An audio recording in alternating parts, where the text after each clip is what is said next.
What is your message to Republicans in your party who are actively cooking up election plots with Trump? I would say listen to facts. It's really difficult for me to even understand how we're allowing conspiracy theories to run sort of this disinformation gambit against our own colleagues. And you're seeing with the 126 that signed on to the Texas AG lawsuit, you're talking about what's going on in the White House. I cannot believe that some of my colleagues would meet about overturning the Electoral College results. And to me, it seems that right now we're sort of balled in certain segments of the Republican Party on crazy. And as I saw in some of those clips, even though I'm trying to fight disinformation, my background is in intelligence, it seems like crazy is starting to eat itself. And that does happen sometimes. But let me just ask you really quickly, if I kind of follow up, which is how in a world where these people don't agree on facts, can you present them facts? I mean, the fundamental problem here is that they just don't agree with the facts.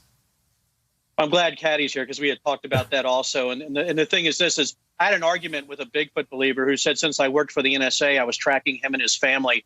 And if he came out too hard for Bigfoot, that I would go after him. So it's very difficult to talk facts with people like that. But you're seeing these belief systems starting to sort of metastasize across our entire electorate in certain portions in certain states. So I think that's a real issue. And listen, it's hard to talk facts with people who don't want to talk facts, but they do believe in almost a messianic conspiracy theory, which is QAnon or other types of things like that. So it's very difficult, very difficult. I don't know how we break through unless we use just blunt force facts at this point. Yeah, what was once fringe is now becoming more mainstream. Caddy, let's talk about the feud between Trump and McConnell. Is it significant? Is it just a small, rift between the two men, or is this going to be something that divides the Republican Party over the next 4 years?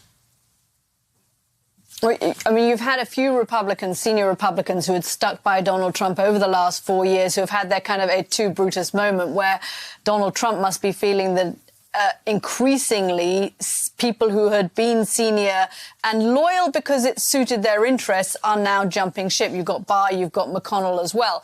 Mitch McConnell wants power, and he knows that doing things like working with moderates in order to get a stimulus bill passed, for example, is the kind of thing that will keep him in power, potentially because it helps the senators down in Georgia. So I think it's an indication of a new way of, rather, a return to the old way of doing business in Washington, which we may have all forgotten over the last 4 years, where it is possible for some people to have conversations and possible for people in the center to come together to try and get things done.